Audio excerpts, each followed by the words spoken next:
Welcome back to PHIL 2103, Introduction to Philosophy and Ethics. Now, I mentioned in your course introduction video, which you should have watched by now, that this is an introduction to philosophy and ethics. So it would make sense then that we would cover a broad range of topics. However, before we can get into those topics, I do want to introduce you to the topic of theology. You see, theology and philosophy are very similar in what they tackle. And since this is a Christian university, and this course is presenting philosophy and ethics from a Christian-based worldview, it's important that you understand just a little bit about what theology has to play. You see, theology may not be a part of philosophy, but the two are interrelated. Both try to see things through a specific lens or worldview. David Elton Trueblood, in his book, The Philosophy of Religion, was quoted as saying, "The great difference between religion and philosophy is not that of areas of reference, but of different approaches to all areas. There is a deep sense in which the major human enterprises deal with the same subjects, because each deal with everything. It is well known that philosophy attempts to deal with all reality, yet religion does also, but in a sharply different way. Both philosophy and religion are radically totalitarian in scope, but they are not unique in this regard. Other examples being science, morality, and art." Theology comes from two Greek words, theos meaning God, and logos meaning words about or the study of. So theology is literally words about or the study of God. It's very simple in that regard. It teaches us that our lives are fundamentally shaped by who we say God is. That is, the nature of God, the character of God. Who we say God is the foundation for everything else that we think or believe. And the single most important aspect in theology is that nature of God. A proper understanding of God's nature will guide and shape all other areas that we see, not only within theology, but within our personal lives as well. Dr. Cliff Sanders, the chair of biblical studies at Mid-America Christian University, has noted that the Bible spends a lot of time explaining the character of God, and that if there is a God, it should be your life's business to get to know Him correctly for who He is and what He respects.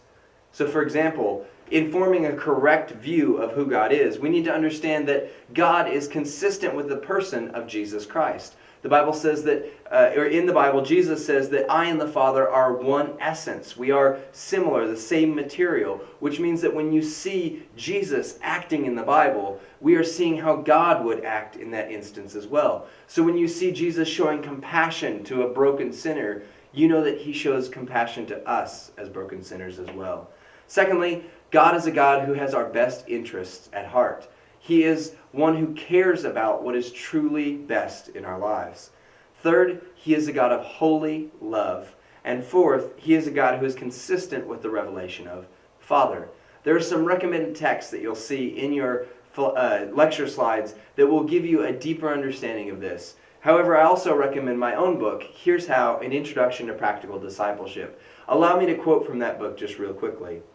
"Having an incorrect view of God is like being on the wrong path towards a destination. The worst possible thing you can do if you're on the wrong path is to go further. Progress is actually found in doing an about-face and going back to where it all started.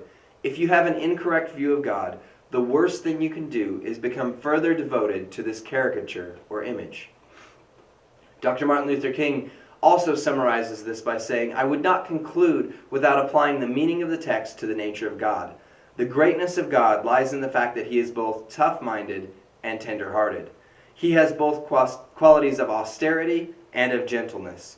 The Bible is always clear in stressing both attributes of God, in His justice and wrath, and His tender-heartedness in His love and grace. God has two outstretched arms. One is strong enough to surround us with justice, and one is gentle enough to embrace us with grace." One of the questions you're going to be asked to come up with here just momentarily in your class discussions is, what does it mean to be tough-minded and tender-hearted? What does that look like? So begin to prepare yourself. As you read through Dr. Martin Luther King's work, read with understanding. So when you see him making quotes, making comments about what these two items are, write down your thoughts in the margins of your book. That is an amazing way to learn. Because again, you may see this on a test, and you will see this coming up in your class discussions. Matthew 10:16 in the English Standard Version of the Bible says this, says, "Behold, I am sending you out as sheep in the midst of wolves. So be wise as serpents and innocent as doves." As Christians, we are called to be wise as serpents. That is to say, we are called to be tough-minded. We are not called to just have a blind faith that has no rationality to it whatsoever. As we'll see in future lectures, faith and reason are intermingling. They are compatible to one another. We are also called to be innocent as doves. This means we are called to be pure-hearted or tender-hearted. We are called to love deeply. And when our head and our heart go hand in hand, amazing things can happen in our view of God, in our way we interact with the world around us, and in what it means to be not only Christian, but ethical people who happen to follow Jesus Christ. This is not the thesis nor the antithesis, but the synthesis of the two. Coming up in a future handout, you're going to read about Hegel's dialectic method. Hegel said that if we were to make a statement, which would be considered our thesis, and take the opposite of that statement, which would be the antithesis, and work towards the middle, that is oftentimes where we find truth, in the synthesis of the two. This is another area you're going to need to study and figure out what it means to have a synthesis of competing positions. This has been your introduction to theology.